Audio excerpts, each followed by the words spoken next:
Dans un instant, vous allez écouter une rencontre enregistrée à la librairie Ombre Blanche à Toulouse, vendredi 9 septembre 2022, avec Laurent Fénérou, musicologue et auteur du récent ouvrage Biagio Marin et Pier Paolo Pasolini, Une amitié poétique, publié aux éditions de l'Éclat. Avec l'intervention de Michel Valency, directeur des éditions de l'Éclat, joint par Internet depuis la Sardaigne. Bonne écoute.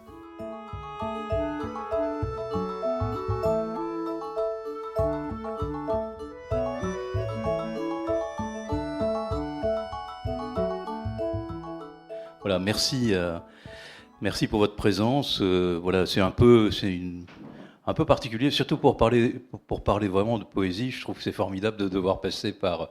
Voilà, c'est une première.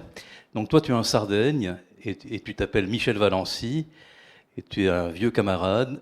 Je te remercie d'être toujours ce que tu es, c'est-à-dire un des meilleurs éditeurs et les plus indépendants, tellement radicalement indépendants que tu as choisi la Sardaigne pour aller, voilà, enraciné dans la radicalité.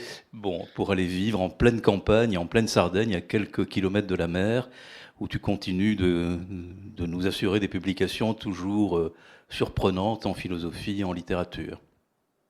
Et lorsque nous sommes, on s'appelle régulièrement, et quand tu m'as annoncé cette publication, on va dire dans laquelle Pasolini a tout de même une importance bon, plus que relative, l'essentiel étant ce personnage de Biagio Marin dont je te laisserai aussi parler, et surtout Laurent Fénérou, on a décidé qu'on pourrait lier évidemment cette publication à l'exposition qui se terminera mercredi et qui est consacrée aux cinéastes et aux poètes.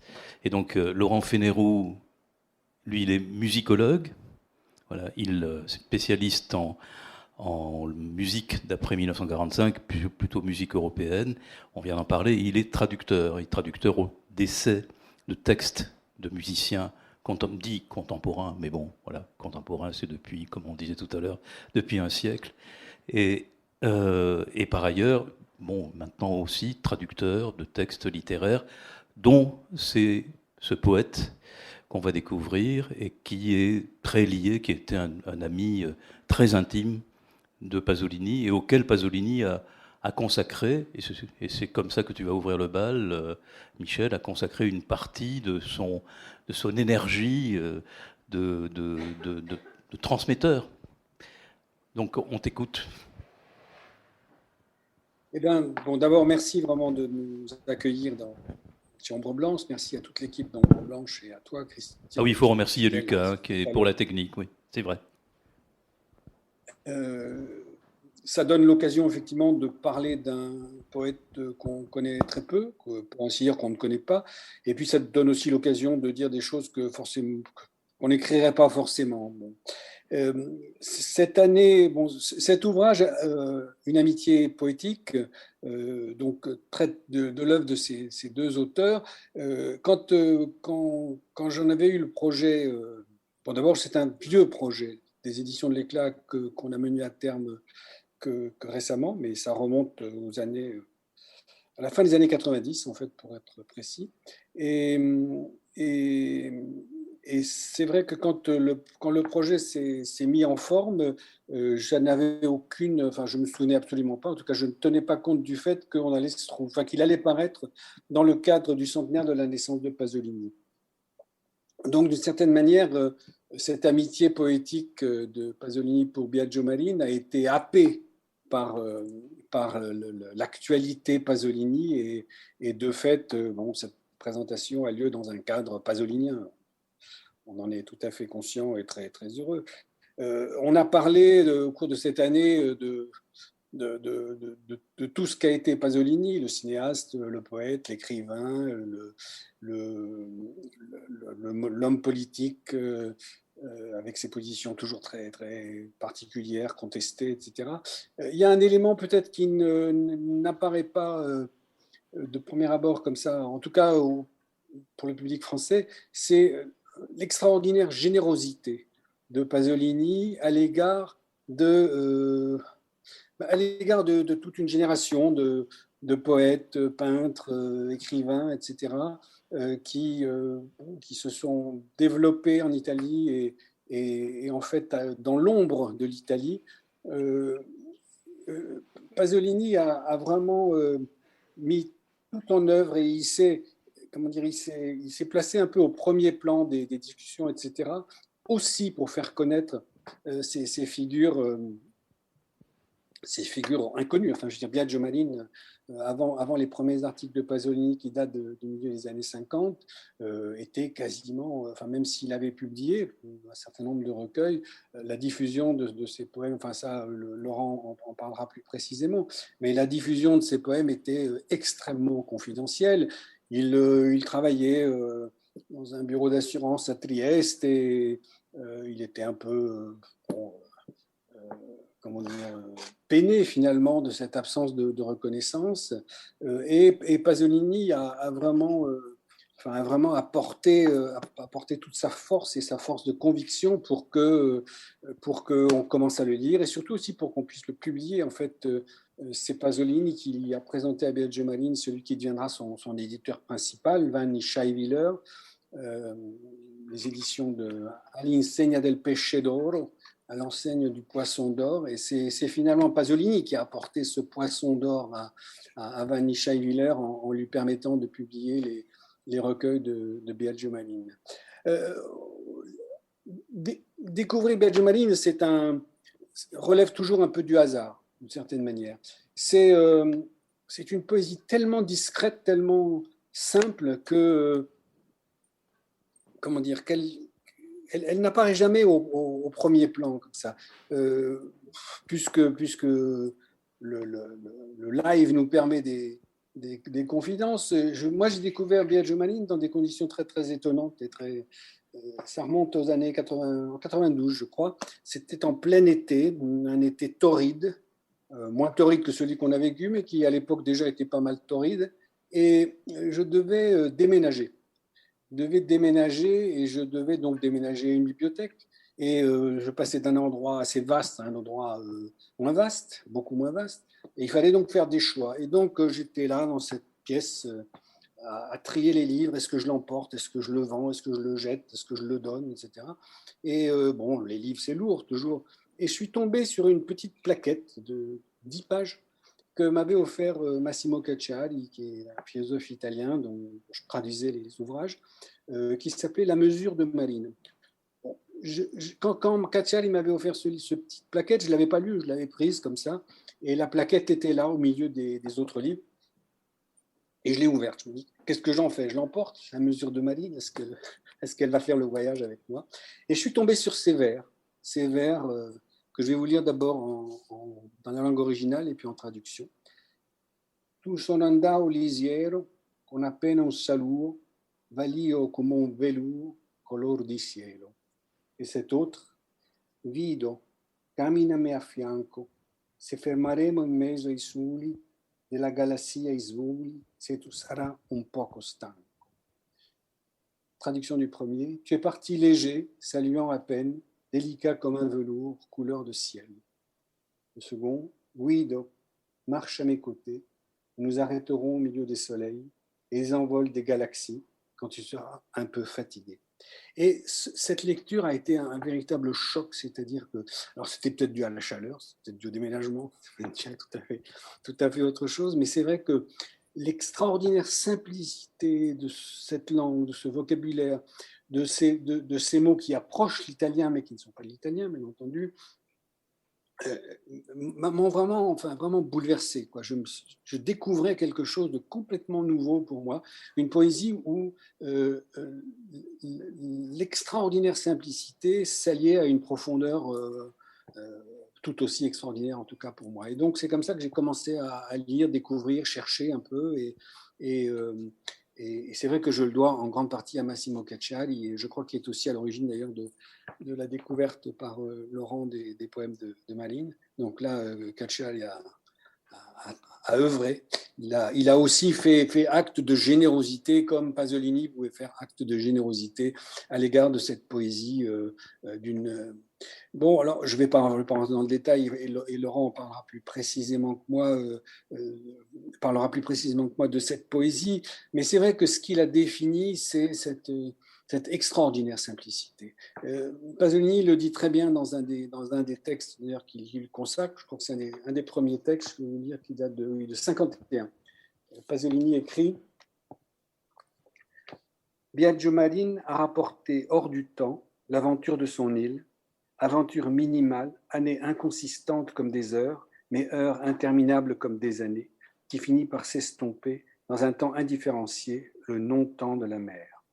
C'est une langue sans couleur et sans surprise, noble et élémentaire, prisonnier de cette langue isolée, échoué dans son absence de temps, dans sa marginalité, dans son aube, Marine demeure presque sans contenu, pris dans une répétition de petits motifs, petits comme les progrès du temps.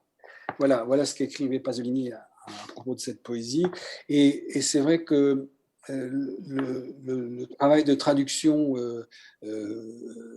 enfin en tout cas le travail de traduction qu'a fait Laurent est très extraordinaire pour être auprès, comme ça, au plus près de cette langue, au plus près de ce sens et de cette fragilité du sens qui est toute la poésie de Biagio Marin.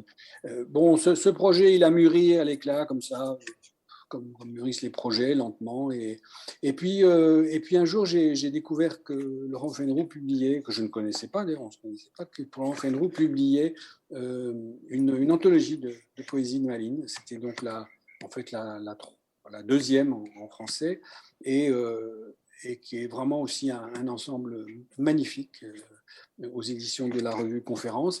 Et cette publication m'a réactivé ce projet Pasolini Marine qui dormait dans une vieille chemise jaune. Et j'ai aussitôt pris contact avec Fenroux, et voilà que l'amitié poétique des uns a généré une amitié éditoriale et poétique des autres. Voilà l'histoire de l'amitié poétique.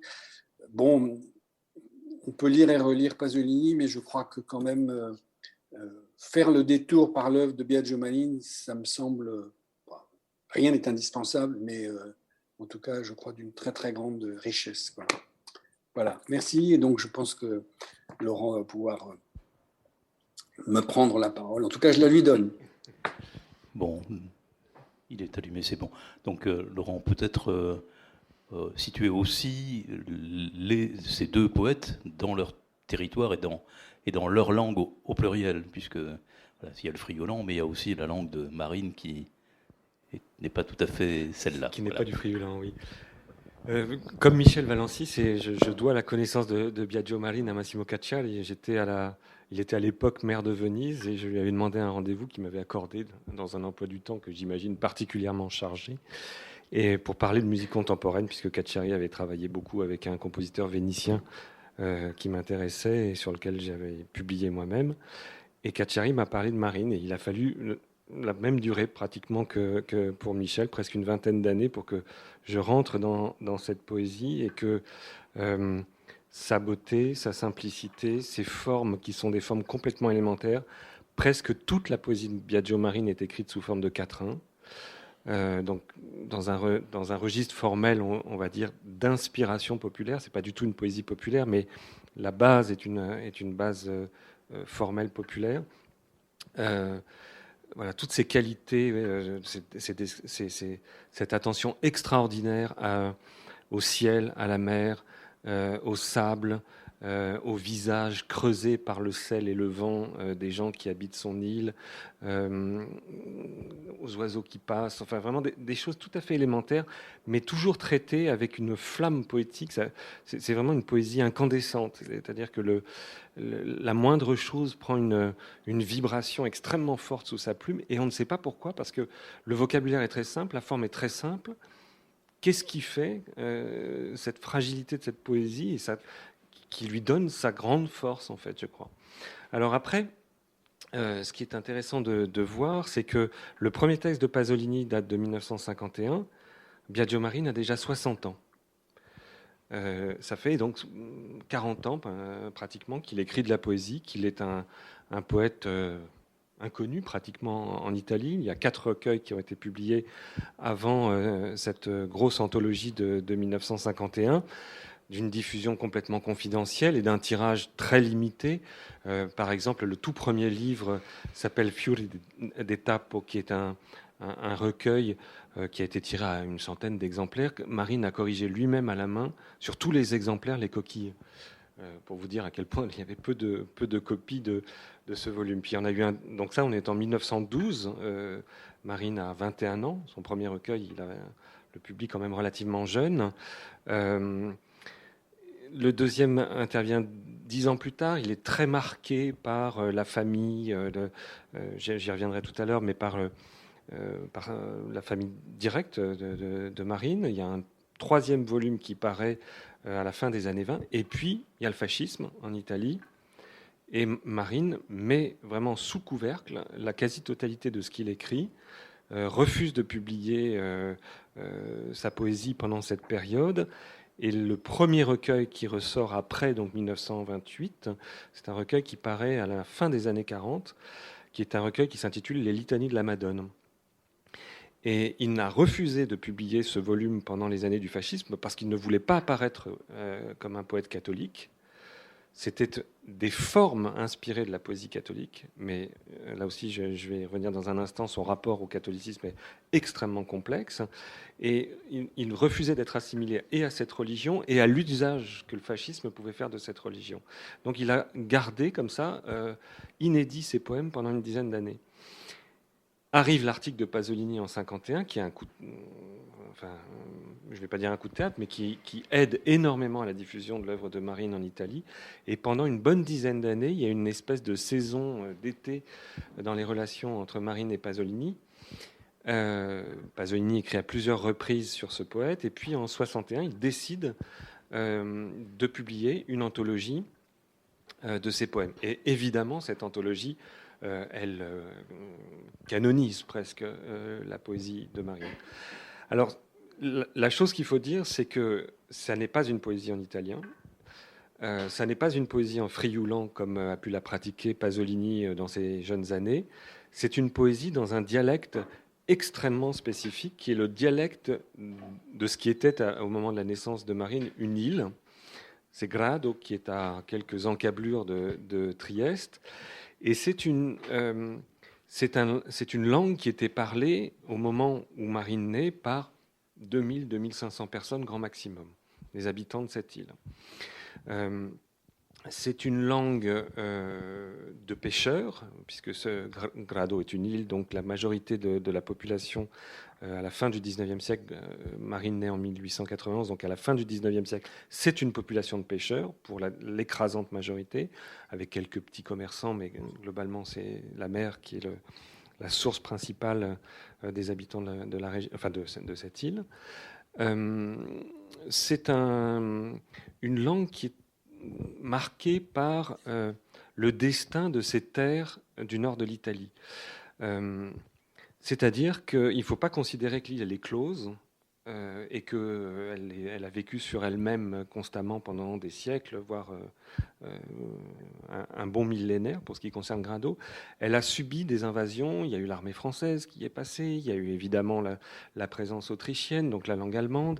On a des contacts très anciens avec la Hongrie, des troupes hongroises qui étaient venues non loin de là et qui ont enrichi aussi la langue de la région.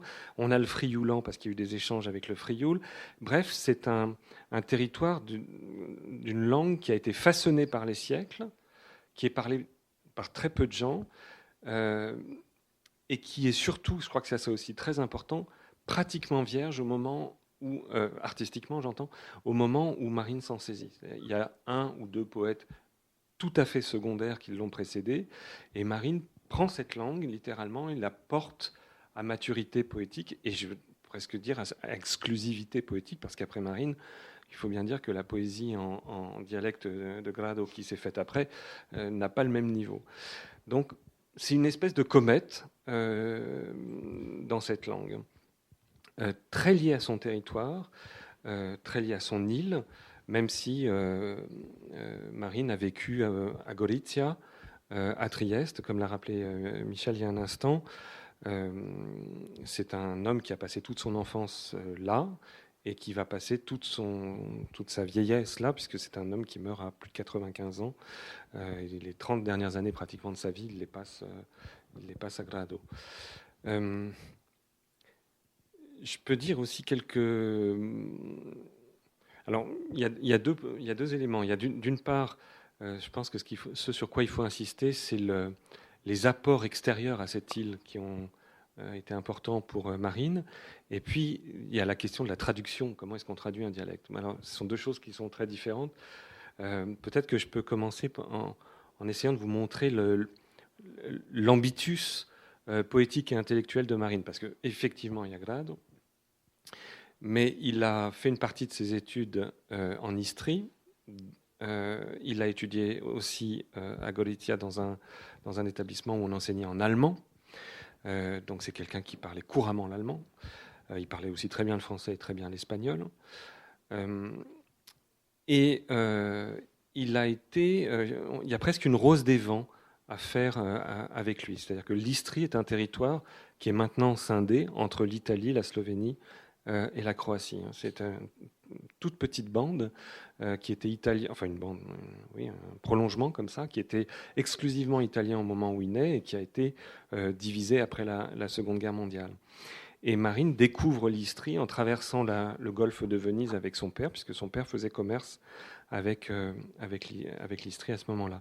Donc les rades, les ports, les églises d'Istrie, la pierre d'Istrie, la roche, les arbres, les fleurs, les visages aussi des gens, beaucoup, ça le marque enfant tout particulièrement. Et puis si je continue comme ça à l'est, c'est quelqu'un qui a une très forte connaissance de la philosophie grecque antique. Donc il a lu Platon, il a lu Plotin, il connaît ça vraiment sur le bout des doigts. Il se meut dans cette philosophie qui n'apparaît pas du tout dans sa poésie, mais qui l'a constituée intellectuellement. Et puis plus étonnamment encore, il s'est passionné pour le Tao. Et donc il a une connaissance aussi d'éléments de la philosophie chinoise et puis cette tentation mystique qu'on trouve chez lui. Si je vais de l'autre côté, il y a le Frioul, et le Frioul de Pasolini. Et alors là, il y a un épisode que Marine raconte qui me saisit à chaque fois que je le relis. Il découvre les champs de blé à l'âge de 5 ou 6 ans. Il ne savait pas ce qu'était un champ de blé à l'âge de 5 ou 6 ans. En traversant le Frioul, il découvre cette terre, en fait. Il découvre ce qu'est la terre et ce que peut apporter la terre. Et il dit qu'au moment où il a vu ce champ de blé, il a eu comme une sonorité d'orgue qui lui est venue dans l'esprit. Et son père lui a répondu, mais c'est dans ta tête. Voilà. Mais voilà, pour vous dire que le passage de cette île, qui est vraiment, quand vous allez à Grado, vous êtes entre le ciel et la mer, et ben là, il y a une découverte de la terre, de ce que la terre peut apporter. Et puis, il y a un axe qui est un axe nord-sud. Il a étudié à l'université de Vienne. Donc il a travaillé des questions de pédagogie, de philosophie. Il a découvert l'œuvre de Beethoven à Vienne. Et il avait un portrait de Beethoven dans sa chambre jusqu'à sa mort. Il a lu à Vienne les auteurs scandinaves et les auteurs russes en particulier. Et puis il s'est manifesté à Vienne de façon particulièrement virulente comme un militant pour l'indépendance de l'Italie et du nord de l'Italie en particulier. Donc c'est quelqu'un qui revendique l'Italie loin de l'Autriche, on va dire. Il va même le dire au recteur de l'université de Vienne. Il prend rendez-vous avec le recteur de l'université de Vienne pour lui dire « on va vous chasser d'Italie ». Vous voyez, c'est une personnalité un peu éruptive aussi. Et sa famille l'est restée d'ailleurs, si je peux faire cette confidence. Donc l'Autriche, évidemment, est complètement déterminante, et Vienne en particulier dans sa formation. Et puis au sud, je dirais qu'il y a la poésie espagnole qu'il connaissait, qu'il pratiquait, et à laquelle Pasolini l'associe beaucoup. Donc on retrouve dans les textes que Pasolini consacre à Marine le nom de Jiménez ou le nom de Machado, par exemple. Voilà, donc il y a une carte comme ça des vents qui permet de faire comprendre que certes, c'est un poète d'une île, mais cette île, elle est traversée par une quantité de culture comme la plupart des villes de cette Vénétie julienne, de Gorizia à Trieste.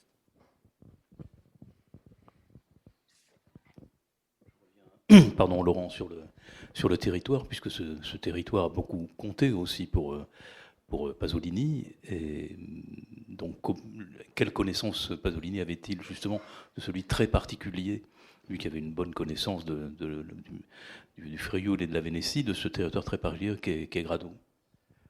Alors, il y va pour la première fois, si ma mémoire est bonne, dans les années 40 avec un ami peintre. Et il y visite, il va y visiter des années plus tard Biagio Marine, mais surtout il y a deux éléments importants. C'est d'abord qu'il écrit quelques pages sur Grado dans la longue route de sable. Donc il consacre une page, 2 pages de description avec une tendance à faire de cette île un paysage de l'âme. Et de fait, ça a beaucoup changé maintenant parce que c'est une île qui est envahie par les touristes allemands l'été. Mais de fait, à cette époque-là, c'était une ville hors temps. Il était impossible de déterminer si vous étiez au 19e siècle ou au 20e siècle pratiquement en arrivant là-bas. Donc quelque chose qui est très intime, intérieur, déshistoricisé. Je crois que ça l'a beaucoup frappé. Et puis l'autre élément déterminant, c'est qu'il y tourne un certain nombre de séquences de Médée. Et il y tourne les séquences qui sont des séquences les plus intérieures aussi du film. À la fois l'initiation de Jason tout à fait au début, et puis les moments de folie de Médée qui sont tournés au bord de la mer. Donc il reste un peu plus d'un mois en tournage à Grado. Tout ça est extrêmement documenté. Il y a même un livre qui a été consacré en Italie sur le sujet, de Pasolini à Grado sur le tournage de Médée, qui explique les différentes séquences, les lieux où ces séquences ont été tournées, la durée du tournage, les relations avec la Calas évidemment, et qui tenait le rôle principal. Et on entendait hier René Tsekati réévoquer évidemment deux choses fondamentales dans l'œuvre et dans la vie de Pasolini. Bon, d'abord la mort de son frère, donc Guido, et c'est pas très loin de là qu'il est tué, et pour des raisons politiques tout à fait presque extérieures à la guerre telle qu'elle fut, c'est-à-dire plutôt à une nouvelle guerre, qui est celle d'un territoire, oui. revendiqué, comme vous le disiez. Alors, c'est un territoire...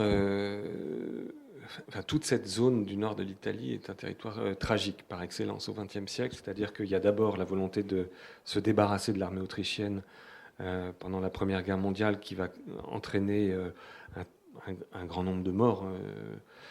L'un des plus importants auteurs de Trieste, c'est Slataper, qui meurt, qui s'engage dans l'armée avec cette même énergie que Marine revendiquait et qui tombe. Autre écrivain de Trieste très important, Gianni Stuparic, le frère de Stuparic, meurt pendant la guerre, et Marine rêvait de s'engager. C'est-à-dire il a absolument voulu participer à cette guerre de libération du nord de l'Italie, et malheureusement, il a une tuberculose à ce moment-là, il est soigné à Davos, et il ne prendra jamais les armes. Il a une formation d'officier, mais il ne prendra jamais les armes dans le cadre de cette guerre. Et puis pendant la Deuxième Guerre mondiale, c'est aussi un territoire épouvantable. C'est-à-dire que c'est vraiment toute cette zone-là a de grandes cavités dans lesquelles ont été commis des massacres à la fois par les fascistes, à la fois par les titistes, pour des raisons très différentes, comme vous pouvez l'imaginer. Mais ce sont des cavités naturelles qui ont compté un grand nombre de jeunes gens massacrés, littéralement massacrés. Sur la petite croix. Alors, ce que je peux dire pendant ce temps-là, c'est que Marine avait 4 enfants, 3 filles et un garçon. Son garçon s'est engagé pendant la Seconde Guerre mondiale. C'était un militant socialiste et il a été tué par des militants slovènes, socialistes slovènes. Voilà. Donc tout est extrêmement compliqué. Il n'y a pas que des questions nationales, il y a aussi des questions politiques. Il y a aussi, enfin, voilà, tout s'enchevêtre. C'est une zone extrêmement complexe. Alors on va peut-être en venir à la langue et peut-être interroger peut-être Michel là-dessus, puisque on l'entendait hier, et puis c'est une chose connue qui est ce choc du Frioulan pour Pasolini, qui est une des grandes ouvertures de son œuvre. Là, on est sur encore une autre langue, et vous avez décidé tous les deux, je ne sais pas lequel des deux, de mentionner un texte de Massimo Cacciari en conclusion sur on va dire l'intrusion ou le rapport avec le provençal. Voilà, donc on est quand même dans une espèce de fête des langues.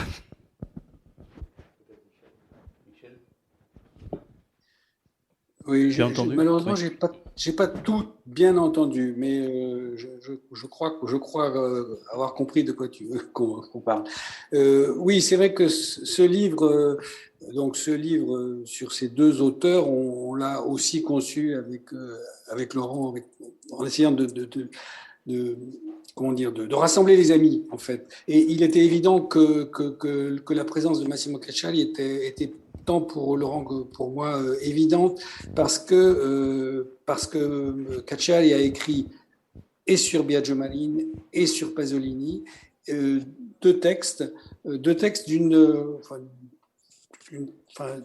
très très très grande richesse et d'une très grande justesse aussi, parce qu'il s'attaque en fait à ce qu'est le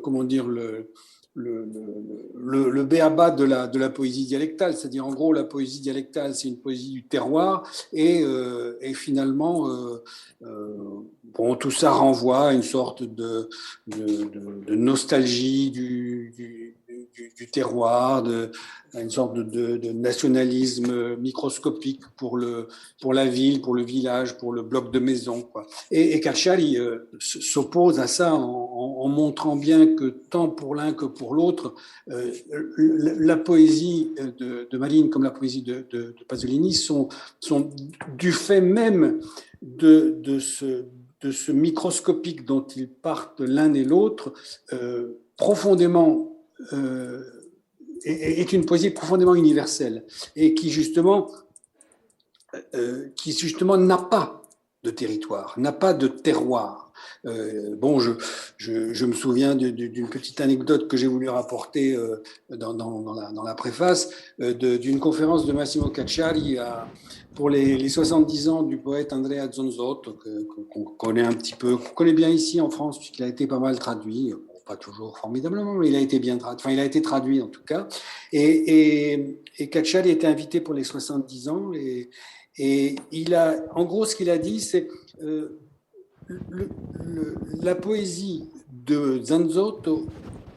S'il y a un endroit auquel cette poésie n'appartient pas, c'est le village de San Pieve di Soligo, dont était originaire Zanzotto, et il parlait à Pieve di Soligo devant tous les notables de Pieve di Soligo, le maire, etc.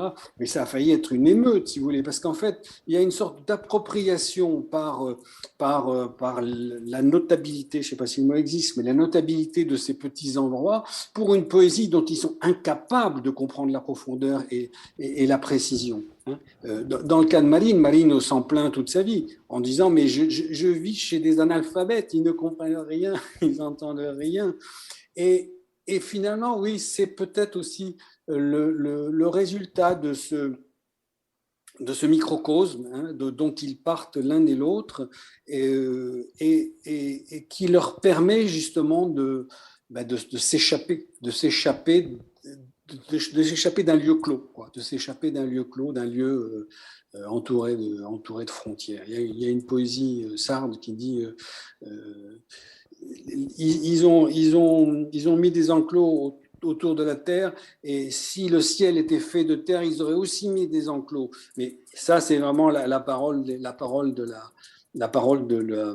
pouvoir local. Ni Marine, ni Pasolini, Marine et Pasolini étaient des hommes du non-pouvoir absolu, de l'absence de pouvoir. Pasolini, avec son génie malin, à retourner cette absence de pouvoir, parce qu'il comment dire, il s'est sacrifié. Hein, je veux dire, c'est un peu comme José Margamin. Pasolini, il aurait voulu être crucifié, hein, je pense, il n'y a aucun doute. Il aurait voulu être sur la croix. Et puis, bon, comme il ne pouvait pas être sur la croix, donc il est allé au front. Quoi. Il est allé au front et il est allé combattre ce pouvoir qu'il exécrait du plus profond de son être, quoi. Voilà. Bon, j'ai pas parlé donc du coup effectivement du provençal, mais bon, c'est un lien. On lira On peut arriver. Il faudra lire le texte de Cacciari et peut-être. Ah oui, non, c'est sûr. C'est vraiment des textes. Bon, Cacciari n'est pas toujours un auteur facile à lire, c'est pas non plus un auteur facile à traduire, mais je trouve que là, ces deux textes étaient indispensables disons, à créer cette intimité, quoi, de ces deux hommes avec lui et avec nous aussi, qui sommes ses lecteurs et ses débiteurs, quoi. Bon, ça va nous conduire peut-être à aller un peu directement vers la poésie. Et peut-être vous pourriez, Laurent, lire quelques lignes d'abord de la préface de Pasolini à cette anthologie qu'il a choisi de. Et voilà. Alors, avant que Laurent lise, je vais interrompre donc la session, puisqu'on ne peut pas parler trop longtemps par session, et je me reconnecterai, si tout se passe bien, avec nous. Alors, attends, Lucas est là. La même session, je pense, si on quitte la vidéo. Ah bon? Oui, faites quitter la conférence. Donc, et on va reprendre sur le même lien. D'accord. Si ça vous va. Ça, c'est pas du Biagio Marine. Pas de problème. Excusez. C'est raté. Ah, c'est ça? C'est raté? Je vais couper la parole un petit peu. J'ai l'impression que c'est les joies du direct à l'ORTF, même à la RTF en 1958. Hein. C'est pas mal aussi. Donc la télé du général de Gaulle était bien mieux que celle de Berlusconi, quand même. C'est bien connu. Vous voulez que je lise peut-être Alors je ne sais pas s'il veut écouter ou non. Il le connaît par cœur, le texte. Ah, le revoilà. C'est bon? Donc vous pouvez y aller, Laurent. C'est bon. Vous nous entendez? Je vous entends. Bon. Oui, je vous entends très bien et je vois. Merci Lucas, merci. Voilà. Formidable. Donc c'est une lettre qui a été publiée en préface à l'anthologie que Pasolini consacre à Marine, qui porte le titre de Solitude. Je parle de l'anthologie, donc lettre d'accompagnement. Cher Scheiwiller, voici mon choix. Sévère, cruel, sans pitié pour le moindre souvenir, pour la moindre demi-réussite, pour quoi que ce soit. Je sais que Marine en souffrira. Il acceptera ce choix parce qu'il m'aime. De cet amour que je porte moi à ce sacré septuagénaire de 10 ans. Mais je suis sûr que dans son cœur, il réprimera l'une de ces colères capricieuses que font les gamins de 10 ans. Merveilleuse colère. Devant la mer, sur une petite place rustique du XVIIIe siècle. Et merveilleuse joie. Marine ne sait pas distinguer la joie extérieure de la joie intérieure. Il n'a jamais établi de ligne de démarcation entre soi et la res extensa. La lumière du soleil et la lumière de ses sens ont toujours été la même lumière. Il était un voilier, et le voilier c'était lui. Il était une digue, et la digue c'était lui. Il était une mouette, et la mouette c'était lui. Il était un coquillage, et le coquillage c'était lui. Il n'était bateau de pêche prenant le large qui ne lui ressembla. Il n'était sorte de vent, tramontane ou sirocco, qui n'eût le souffle de ses sentiments. Il n'était vague bleue en cette pâle mer de grade d'eau qui ne vibra du même bleu intérieur d'humeur. Voilà, je pense que la générosité qu'évoquait Michel, que tu évoquais, elle est là vraiment avec en plus de la beauté. Michel? Excusez-moi, j'ai pas entendu. Bon, je disais que la générosité que pas très bien en fait quand tu parles. Tu n'entends pas très bien. Bon, je disais que la générosité que tu évoquais, elle est toute là, mais tu as entendu ce que disait Laurent? Oui, j'ai entendu le texte, oui, effectivement, oui.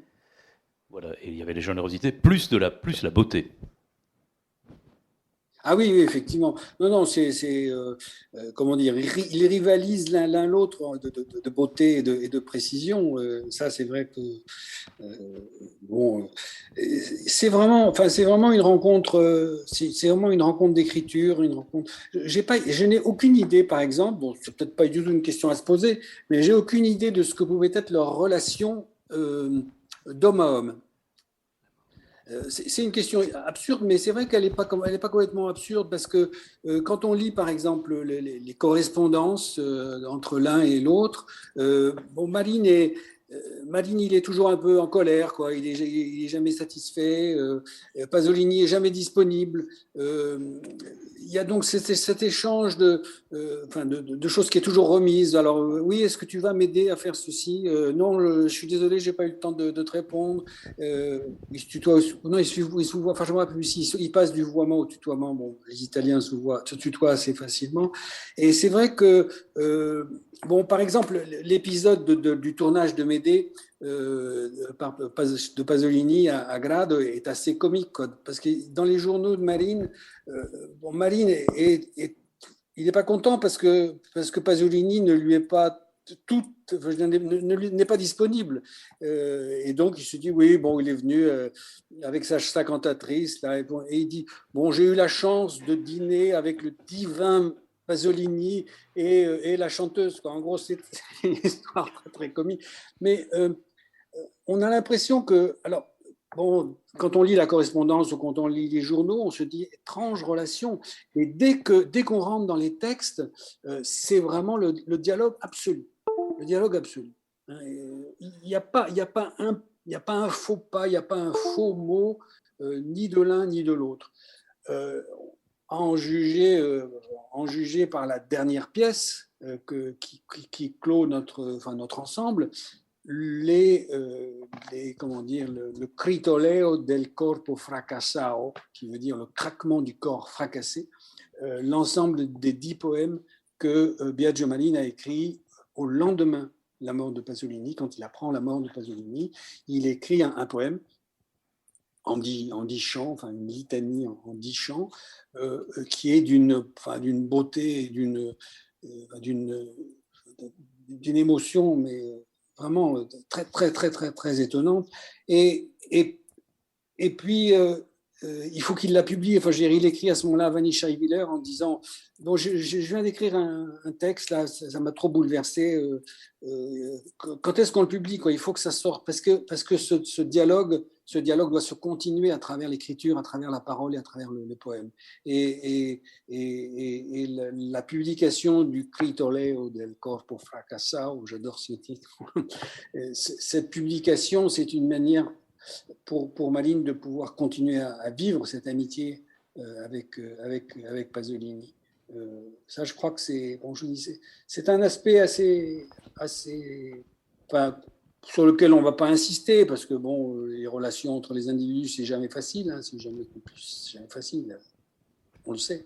Mais là, je crois qu'ils ont trouvé l'un et l'autre un territoire, puisqu'ils n'en avaient pas, ni l'un ni l'autre, un territoire sur lequel ils pouvaient, comme disait un autre poète, bâtir leur demeure. Voilà. Il y en a un qui meurt et l'autre qui reste à pleurer son ami. Alors, T'arrêtes là ? Tu nous fais un peu inverser. Je n'ai toujours pas répondu à ta question. Non, mais tu nous fais un peu inverser ce que nous avions prévu. C'est-à-dire qu'on avait prévu d'écouter là la voix de Biagio Marin et les traductions, et les traductions de Laurent, mais finalement, on va peut-être commencer par, si je veux dire, la fin et cette évocation à travers le craquement du corps fracassé qui est ce poème, enfin cette suite de 13 poèmes dont peut-être Laurent va nous lire un ou deux extraits et puis en parler. La forme de la litanie est une forme que Marine pratique beaucoup. La dimension répétitive, cyclique, presque close et qui tourne sur elle-même. Ça, c'est une des caractéristiques de cette poésie que Pasolini avait souligné très tôt. C'est-à-dire, c'est une poésie immobile, d'une certaine manière. Et alors, ce qui est très étonnant, c'est qu'elle est à la fois immobile et en même temps, elle vibre extraordinairement. On aurait presque, enfin, si j'étais dans si je devais parler d'un autre artiste qui a cette qualité-là, ce serait presque une toile de Rothko, vous voyez, c'est-à-dire quelque chose qui vous sentez la stase et en même temps, c'est incroyable ce que ça peut vibrer. Alors, il avait déjà publié des litanies, puisque j'en ai parlé tout à l'heure, les litanies à la Madone, qui sont une succession de poèmes tout à fait inspirés du rite catholique. Même, encore une fois, s'il s'en détache, il y a des pages d'une violence, d'une virulence contre les prêtres, les évêques, le pape, etc. Terrible de la part de quelqu'un qui a baigné dans ce catholicisme, et en même temps cette dimension mystique. Là, c'est encore un des autres paradoxes. Et donc, il choisit une forme religieuse pour évoquer la mémoire de Pasolini. Un autre élément que je peux dire peut-être avant de lire un poème, c'est que la mort est un thème qui traverse toute l'œuvre de Marine du début à la fin. C'est un homme qui a perdu sa mère à l'âge de 5 ans. Donc il évoque le visage de sa mère, les boucles dorées de sa mère dans plusieurs poèmes. Sa mère qui portait le prénom de Maria. Et donc évidemment, les litanies de la Madone, ce sont des litanies aussi à la mémoire de la mort de sa mère.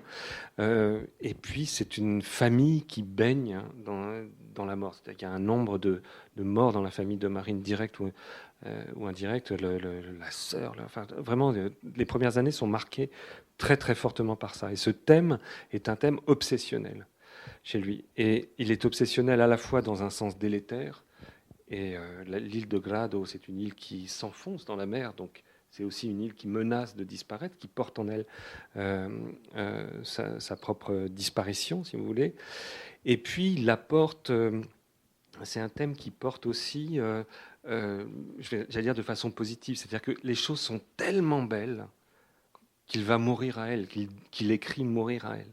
Il dit souvent ça dans ses journaux. Il a vu quelque chose de tellement beau qu'il était comme mort au moment où il allait, où il voyait cette chose. Donc c'est pas une mort exclusivement de décomposition, c'est aussi une expérience presque de transcendance, cette expérience de la mort. Alors voilà, quelques mots comme ça. Je peux en lire. Peut-être que Michel veut lire aussi. Non ? Oui, je sais pas, que ce que tu disais sur la mort m'a fait venir revenir en mémoire un texte magnifique. C'est très court, donc je vais le lire et puis on passera à autre chose, qui est cité dans le texte de Cacciari, qui fait partie des premiers textes que j'ai lus. Signor, fammi morire di stare, guardando a notte e le rie del firmamento, le stelle innamorae che gaghezzo col vento. Seigneur, fais-moi mourir l'été, regardant la nuit les fleuves du firmament, les étoiles amoureuses qui tombent avec le vent. Je ne sais pas quoi vous dire. Mais voilà. Je vais peut-être lire la 11e. Alors, peut-être, il y avait juste on demande à Michel de le lire en Grayson. Moi, je préférerais que ce soit Michel qui le lise. Tu veux bien, Michel, ou en Grayson, lequel ? Le 11e. Le 11e ? Bon. Je lirai le français. Vous m'excuserez. Oui, parce que je n'ai pas pu convaincre Laurent de... Les nombreux spécialistes de Grayson qui sont dans la salle m'excuseront les petites erreurs que je pourrais commettre au fur et à mesure de la lecture. 11e. El ghera alto el gran, el vento la piegao, tempesta la umiliao, fin del pantan. Ghera drito el cipresso, saeta la spaccao, y la brusao su fogoler di mesa. Ma il suo profumo ha confortato la casa sola. La cenere che aveva fatto grumo adesso la svola. Del gran gli ha fatto pan, del cipresso gran fiamma che da lontan il cuor al canto chiama. Alors, nous l'avons traduit comme ça. Il était haut le blé, le vent l'a plié, la tempête l'a humilié jusqu'au bourbier. Il était droit le cyprès, l'éclair l'a fendu et ils l'ont brûlé sur l'âtre modeste. Mais son parfum a réconforté la maison seule, la cendre qu'ils avaient mise en tas à présent s'envole. Du blé, ils ont fait le pain. Du cyprès, la grande flamme, qui de loin, au champ, les cœurs appellent.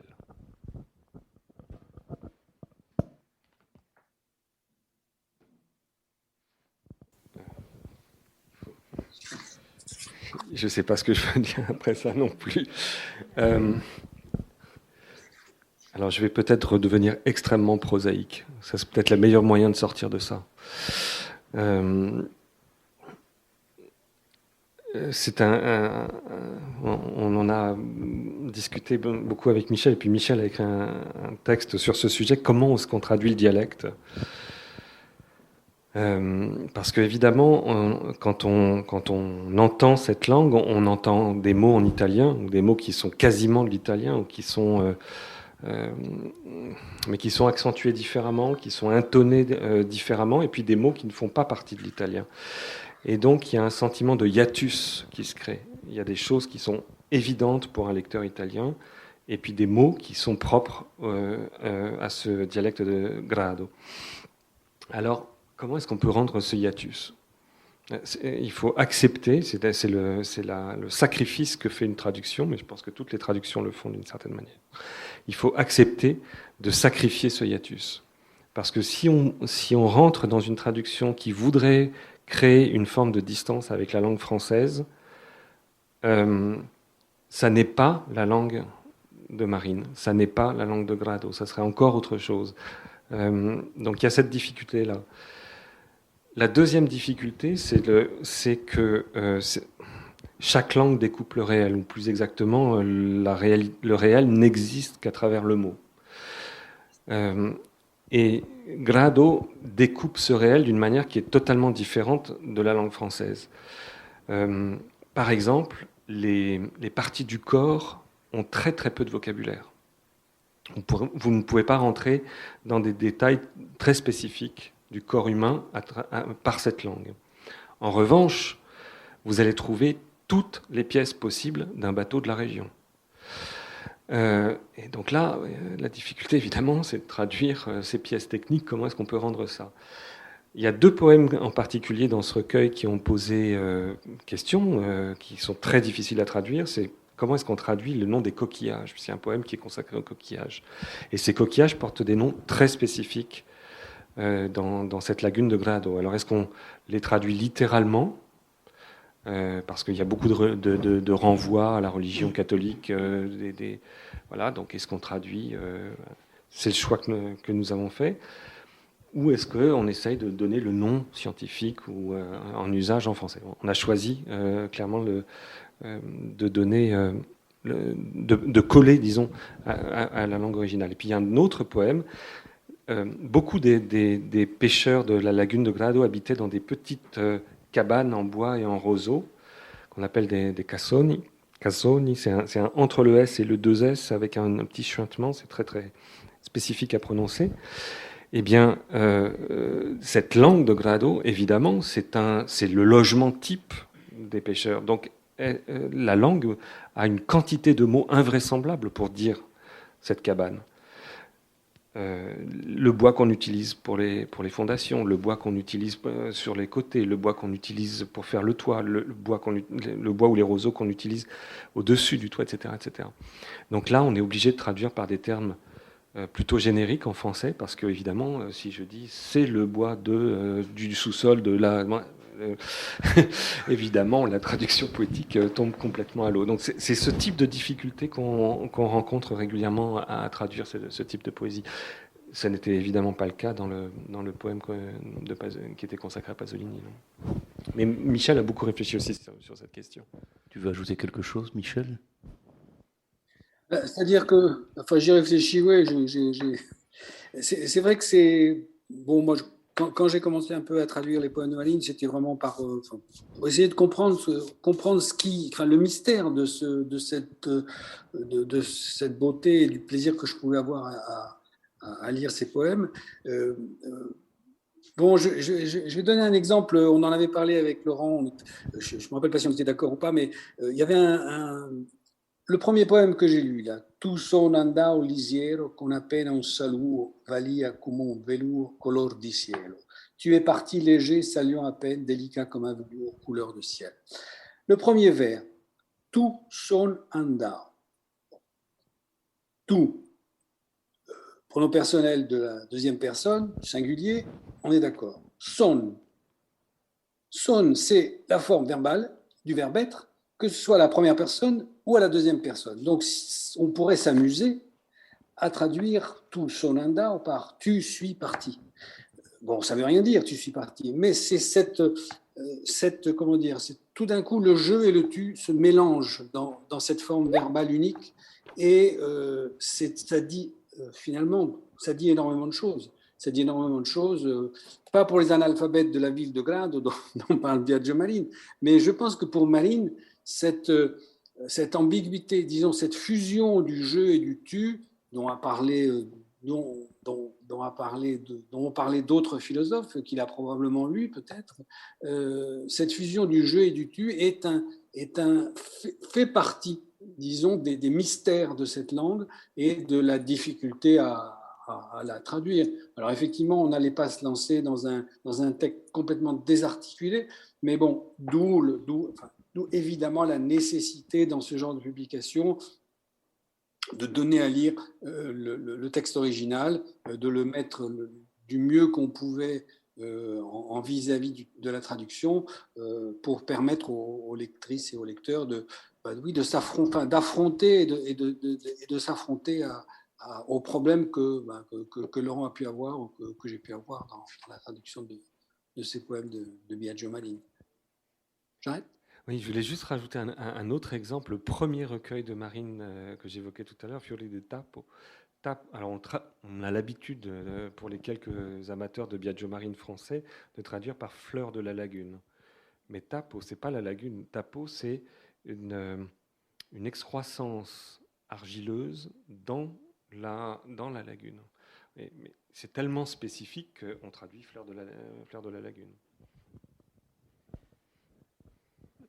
On va peut-être aller tirer vers la fin, donner à écouter, entendre la voix de Biagio Marine, et puis Laurent, je crois que vous direz la traduction, c'est ça je ne sais pas, Michel, oui, celui que vous préférez. Pardon ? Je ne sais pas quel poème vous préférez, Michel. Si la mort, peut-être que c'est celui du recueil qu'il faudrait privilégier. C'est un peu dur, la mort, on y va. Décidez-vous. Hein. Oui, allons pour la mort. C'est Marine le dit en tout cas, c'est ça ? Oui. Ok, on y va. Alors peut-être c'est un enregistrement de... c'est la voix de Marine qui a été prise, je pense, dans les années à la fin de sa vie. C'est un homme qui était quasiment aveugle, enfin même totalement aveugle pour les derniers mois, et très sourd, et qui a passé les dernières années de sa vie à écouter quand même la mer, ou ce qu'il pouvait entendre de la mer. Il habitait vraiment sur le front de mer à Grado. Un'aria verdurina fra l'Asensio e la Giava. A un certo punto, distesa e solitaria, una carogna, un gatto in mezza strada. La luce trema intorno al corpo roto, l'asfalto e il volarave piega via, e le case le guarda la magia di quel segno di morte senza moto. Par che manchi il respiro dal spavento agli alberi, alle piere, al cielo in alto, dove oggi verti accarezzai dal vento e un fil di sangue in bocca e sull'asfalto. Tremo anche me. La morte se spampana col sol d'oro e l'aria verdurina in mezzo a strada, in mezzo alla mattina, e lista stessa impallidisce, vana. La mort, l'asphalte noir descend dans un air, vert pâle, entre l'absinthe et le jade. À un certain point, étendue et solitaire, une charogne, un chat, au milieu de la rue. La lumière tremble autour du corps brisé, l'asphalte voudrait rebrousser chemin, et les maisons regardent la magie de ce signe de mort sans mouvement. Aux arbres, aux pierres, au ciel là-haut, La respiration de la peur paraît manquer. 2 yeux ouverts, caressés par le vent, et un filet de sang à la bouche et sur l'asphalte. Je tremble aussi. La mort défleure avec le soleil d'or et l'air vert pâle, au milieu de la rue, en plein matin, et l'été lui-même pâli, vint. Donc comme tout à l'heure, on ne sait pas quoi dire. Ah. Donc peut-être qu'on va Une rester... dernière petite anecdote justement sur Oui. cette dernière période. Michel Issé, hein. 2 mots, je disais, sur la période de la fin de la vie de Malines, où effectivement, donc, comme le disait Laurent, il était quasiment aveugle, non pas diminué, mais vraiment aveugle. Il était là, il regardait la mer, il écoutait la mer. Mais par contre, il continuait d'écrire. C'est Cacciari qui m'a rapporté cette anecdote. Il est allé le voir justement, et Malines donc ne voyait plus, mais il demandait du papier et on lui mettait des feuilles comme ça sur la table. On lui montrait la feuille qu'il touchait avec sa main et il écrivait. Et il écrivait des poèmes. Il écrivait des poèmes sur lesquels il ne revenait jamais. Il n'y avait pas de retouche possible puisque, enfin, il n'était pas question pour lui de reprendre. D'ailleurs, de manière générale, Malines disait qu'il ne reprenait que très très peu ses poésies. Elles étaient vraiment au fil de la plume. Et jusqu'à la fin de sa vie, jusqu'aux dernières heures de sa vie, il a écrit des poèmes sans pouvoir même les lire, les relire, les corriger. Et il y a énormément de choses encore inédites, hein, enfin, je crois, dans les archives de Malines, qui dorment, hélas, dans une université dont il faudrait décapiter les responsables, parce qu'ils ne font rien de cette archive. Mais bon, ça, c'est une autre affaire. Décapiter des responsables. Mais c'est vrai qu'il y a énormément de choses encore qui pourraient être montrées, lues, publiées, etc. C'est probablement pas à nous, petits éditeurs français, d'accomplir cette tâche, mais bon, on se donne du mal. Enfin, on essaye de faire, en tout cas, pour le mieux. Et c'est vrai que l'élan qui a été donné par Laurent avec la publication des litanies de la Madone, bon, je crois que c'est vraiment formidable, quoi. Ça a été un déclencheur et j'espère que ça suscitera d'autres publications. D'ailleurs, non seulement j'espère, mais je sais que ça suscitera d'autres publications, puisque Laurent Fénéroux, je ne sais pas quand il dort, mais en plus de ses travaux sur Luigi Nono, qui prend pas mal de temps, et la musique contemporaine et les traductions de poésie, a décidé de choisir, de devenir, de faire le plus beau métier du monde. Il va devenir éditeur, figurez-vous. Et on attend très prochainement des ouvrages dont il sera l'éditeur. Il vous en dira peut-être plus. Voilà. Bon. C'est pas le plus vieux métier du monde, c'est le plus beau métier du monde. Bon, eh bien, nous allons... Je sais pas, Laurent, vous avez une conclusion ? Ça fait maintenant une dizaine d'années que je fréquente ce poète de façon plus intense et je découvre des pépites. Michel venait d'évoquer la situation. Il y a beaucoup de poésie. L'œuvre soi-disant complète représente à peu près 3000 pages de poèmes, ce qui est considérable quand même si cet homme a vécu très longtemps. Il y a des proses aussi. Consacré à plusieurs villes. Et puis, il y a pratiquement 200 journaux dont la quasi-totalité est inédite et qui sont conservés donc, dans cette université dont il faudrait effectivement décapiter les responsables administratifs. Voilà, il nous reste à aiguiser les couteaux, alors. Et autre petite anecdote, si vous permettez, je termine. Il y a un tout petit texte de Biagio Malines qui rapporte sa rencontre avec Carlo Michelstetter, philosophe de Gorizia, dont nous avons publié les œuvres et sur lequel Patricia Faradzi a écrit deux ouvrages, qui est un philosophe absolument extraordinaire. Et la rencontre avec Malines est tout aussi extraordinaire.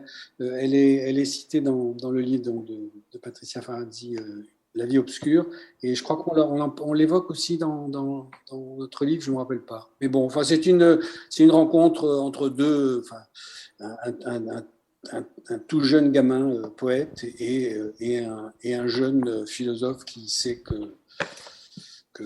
qui a déjà lu tout Platon, tout Plotin, tout Aristote, et qui connaît tout ça par cœur.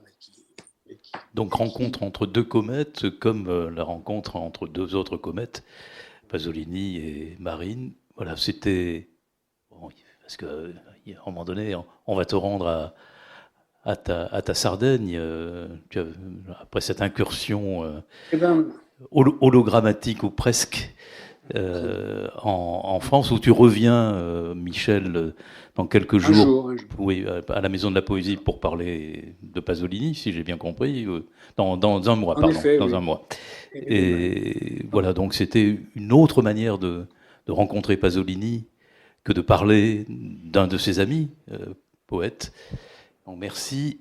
Bon vent là-bas, en Sardaigne. Merci pour ta présence. Merci aux techniciens qui ont été parfaits et à toute l'équipe de Ombre Blanche, j'espère. Et merci à toi et on continue de suivre l'éclat. Voilà, l'éclat des comètes. À bientôt. À bientôt. Et voilà, merci. Au revoir tout le monde.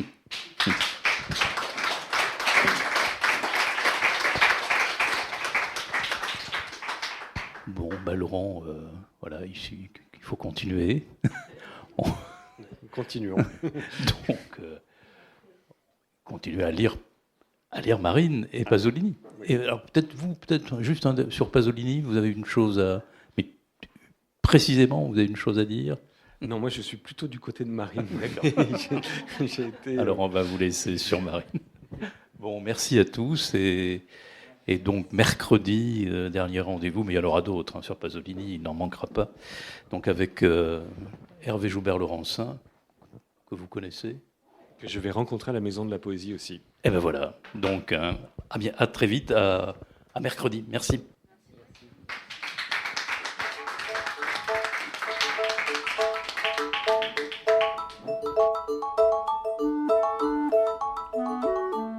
L'ouvrage de Laurent Fénérou, Biagio Marin et Pier Paolo Pasolini, Une amitié poétique, est publié aux éditions de l'Éclat. Vous avez pu écouter une rencontre enregistrée vendredi 9 septembre 2022 à la librairie Ombre Blanche, réalisée et mise en onde par Radio Radio.